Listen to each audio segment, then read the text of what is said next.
something is not right. What in the world is Pope Francis and his ecumenical movement up to now? They are behind this house of prayer and an interfaith service that will occur in the Old City of Jerusalem from September 4th through the 23rd. But there are more details coming out now. A new development has happened. A Kohen Gadol, or high priest, has been appointed by the Sanhedrin in Israel. According to an article published on August 29, 2016, he could begin his first service in 1 week. This means that the high priest could enact his duties starting on September 4th through the 5th. Is it merely a coincidence, then, that the Sanhedrin has appointed the highest of the Levitical priesthood in 2 millennia to begin services on the exact day that this interfaith meeting will also begin? One must contemplate the importance of this appointment. The high priest has an ancient history that comes from the lineage of Aaron, through Zadok in the First Temple of Solomon, through the exile and the return. Now, nearly 2,000 years later, a new high priest has been established. This new Kohen Gadol has already begun his Omer offerings in the Old City of Jerusalem, in the Jewish quarter. When they interviewed him about his appointment, he indicated that there is, quote, a need to be prepared, to prepare the priests, to have everything ready, unquote, once the Israeli government decides to permit the sacrificial system to begin. That would only be a few weeks to make preparations for it. They could even be ready in time for Yom Kippur this year. And the structures required, including the horned altar, the 2 pillars of Boaz and Yashin, and the menorah, could be set up overnight. This is because the Temple Institute has already built the parts of the temple necessary to perform a ritual sacrifice. The Kohen Gadol is only one of many new developments, indicating that the Third Temple will be rebuilt very soon. Remember, this past March, the Sanhedrin performed a ceremony appointing 2 men as witnesses to the new calendar. This was the first time that this event occurred in 2,000 years. The Sanhedrin and the religious authority are moving quickly on other aspects of the temple. Could it be that some agreement has been met and perhaps a third temple will be announced in September?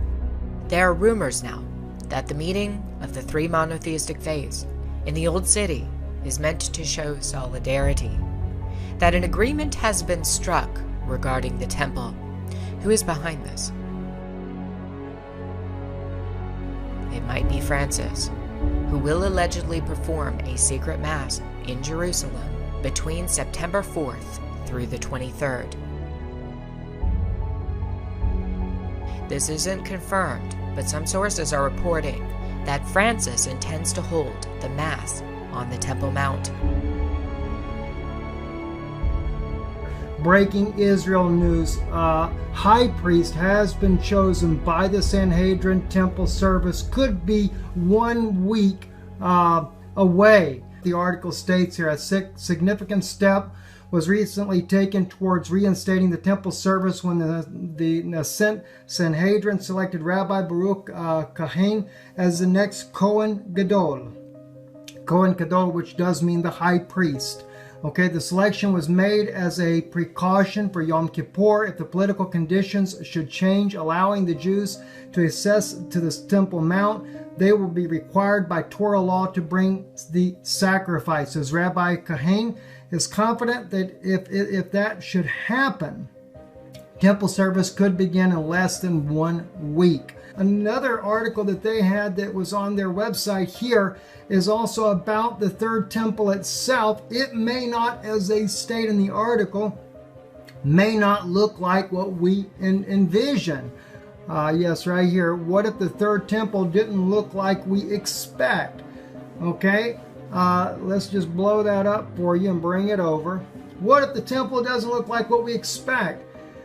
We already know what's going on in Jerusalem this coming month here in September. This inter-dialogue thing, bringing all the peoples together. all the religions together, and this is where the Orthodox community is trying to push for the building of the Third Temple. As they've stated here, they want to again sacrifice animals. What Israel has got to recognize is that Mashiach has already come. All right, so we're here on the precipice of all this happening, and at the same time, it's believed that the Pope of Rome is going to be there this month. I think if he goes, it's going to be kept secret from the rest of the people, because there has been said that there would be a secret mass done on the Temple Mount with him present. That's been some very controversial things. I don't even know if I even brought that out to you guys as of yet. Some information was shared with me a little while back. I could not corroborate the information, so I've not said very much about it, but they're talking about a secret mass, the Pope being involved, and just a lot of things, guys, that are very concerning. Anyways, I wanted to get this right out to you. Things are starting to ramp up very fast. It's interesting that they elect a high priest now. It's interesting that they're bringing all these world leaders together to come to Israel there, all of them trying to put together all the religions of the world. The interfaith movement in Jerusalem is occurring alongside the final push toward a new world religion. A top priority for Francis was to push an ecumenical gathering of all denominations and religions across the entire world, from east to west. Francis has outreached to almost every religion in the world with accelerating speed and urgency. In the U.S., Francis was the driving force behind Together 2016 event. Pope Francis accomplished his agenda through a vassal named Nick Hall. We've also seen other ecumenical events like this one, called The Gathering, that will begin on September 21st, 2016. This will occur at the same time that the Arch of Triumph is constructed in New York City on September 19th and will be left standing for 3 days. And here's another event called Word Explosion. These conventions are bringing together thousands of people, and they are preaching a message of unity, peace, and ecumenism. This is the opposite of what Jesus taught us. He said that he did not come to bring peace, but a sword. Not peace, but division. He said that those who followed him would be hated by all nations, not loved and respected. What we are seeing is an inversion of the truth right in front of our eyes, and many are buying into it. Perhaps the truth, these ecumenical events, is hidden in plain sight. The Gathering displays a Masonic compass, a pyramid with the all-seeing eye on top, and the megachurch pastors are forming the inversion or bottom of the compass.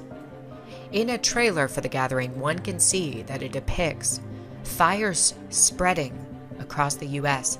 and large cracks forming, as though the land was just struck by a nationwide earthquake. What is this trailer telling us about the nature of this event?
The Kingdom Come ecumenical event that just happened in August featured an entire trailer of inversion. including showing the cross inverted, which is extremely demonic. Everything in the world right now is being turned upside down. The things forbidden in the scriptures are now being openly celebrated, while those who hold true to the teachings of Yeshua found in the Gospels, those who obey what he said, are becoming more and more ostracized from society, more mocked and more made fun of. There is no doubt that the world elites already knew what was coming. We can see it right here on the Economist 2016 cover. It depicts Pope Francis standing next to Kirill, one of the biggest ecumenical stories of the year. The separation between the Vatican and Russian Orthodoxy is perhaps one of the greatest religious divides in world history. But in 2016, something is changing. Boundaries are dissolving, divisions are going away, and differences in dogma are no longer apparent. Francis is readying all religions for the coming of the capstone. We must reject his message and his agenda. It isn't what Yeshua taught.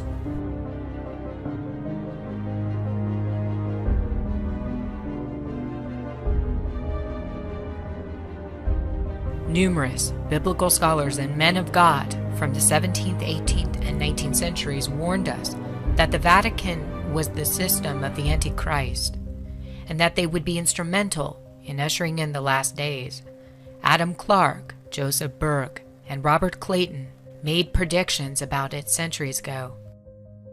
Their commentaries on the end seem to be influenced by the mysterious predictions of Isaac Newton. 2016 was the year to watch. The Vatican would be highly active in this year.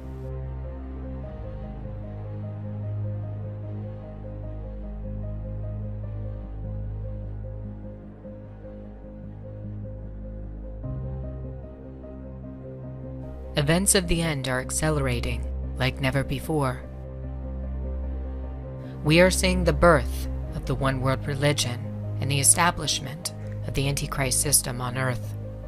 We should be watching closely now and praying always that we are worthy to escape all things that will come to pass and to stand before the Son of Man.